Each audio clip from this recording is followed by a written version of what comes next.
સીજેઆઈએ હાઈકોર્ટના જજની બદલીના વિરોધમાં વકીલો મેદાને આવ્યા છે અને સ્ટ્રાઇક કરી છે। સંદીપ ભટ્ટની બદલીની ભલામણના વિરોધમાં વકીલોની સ્ટ્રાઇક। કાલે હાઈકોર્ટ એડવોકેટ એસોસિએશનનું ડેલિગેશન સીજેઆઈ સાથે મુલાકાત કરશે। સુપ્રીમ કોર્ટના ચીફ જસ્ટિસે GHAAના ડેલિગેશનને મુલાકાત માટે સમય આપ્યો। જજ સંદીપ ભટ્ટની ગુજરાતથી MP બદલીની ભલામણ અંગે પોતાનો પક્ષ રજૂ કરશે।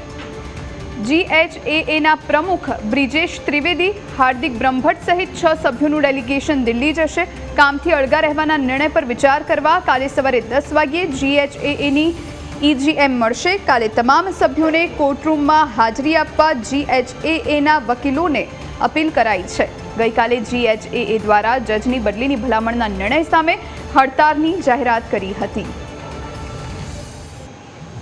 आज विषय વધુ જાણકારી માટે સંવાદદાતા જયેશ ફોનલાઈન પર જોડાયા છે। જયેશ, શું જાણકારી?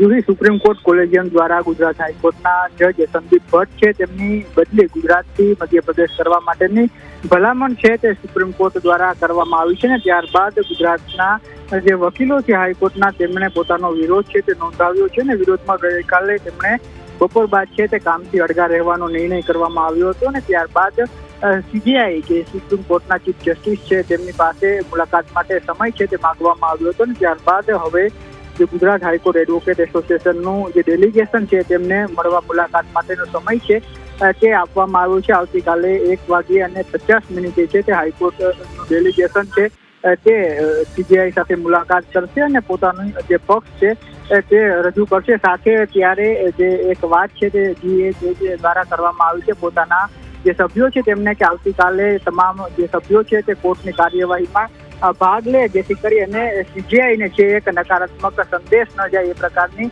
વાત કરવામાં આવી છે। આવતીકાલે તમામ વકીલો છે તેમને સવારે 10 વાગે એક અર્જન્ટ EGM છે તે ગેટ નંબર 2 પાસે બોલાવવામાં આવી છે જેને લઈને પણ આ EGMમાં તમામ સભ્યો છે તેમને હાજર રહેવા માટે અનુરોધ છે તે કરવામાં આવ્યું છે ને આવતીકાલની જે મુલાકાત છે ત્યારબાદ આગામી નિર્ણય સુધી તમામ સભ્યોને રાહ જોવા માટેની અપીલ છે તે કરવામાં આવી છે।